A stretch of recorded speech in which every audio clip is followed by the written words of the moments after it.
and we show you representing Texas Housers and registered for the bill. Yes, my name is Erin Hahn. I'm representing Texas Housers, and we support House Bill 4045, which would allow low-income housing tax credit applications that receive a neutral letter from a state representative to be eligible for the maximum number of community support from state representative points.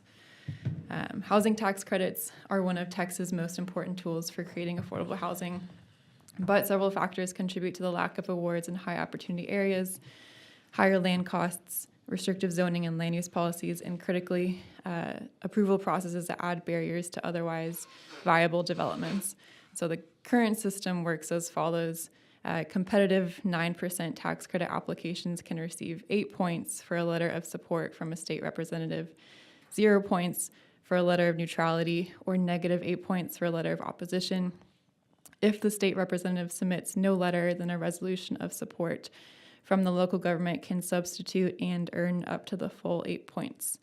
House Bill 4045 simply extends that same option for a substitution of local government support to cases where a state representative submits a neutral letter, recognizing neutrality not as opposition, but as allowing the process to proceed if there is strong local backing. The issue of local approval has been the subject of increased attention in the last year when a proposed LIHTC development in San Antonio, where I'm from, the first of its kind in a high opportunity neighborhood on the city's north side, was shut down after failing to secure a supermajority rezoning vote.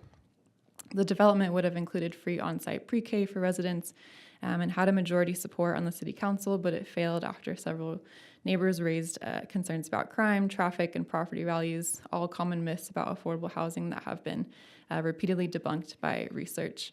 And so as a result, San Antonio did not receive a single 9% tax credit award in the 2025 cycle, even though the need for affordable housing is high.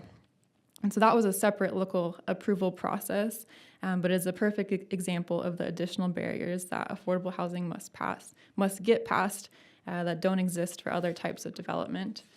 And so House Bill 4045 does not eliminate state representative letters, local support requirements, or local zoning approval processes. It makes a very small but meaningful adjustment to reduce the risk that neutrality, often meant to be non-interference, becomes an unintended choke point that prevents new housing supply. In today's competitive tax credit environment where every point counts, and in an effort to increase the supply of affordable housing, it's important to identify and remove those barriers that make it harder to build affordable housing. And House Bill 4045 is a modest reform that keeps good projects in contention.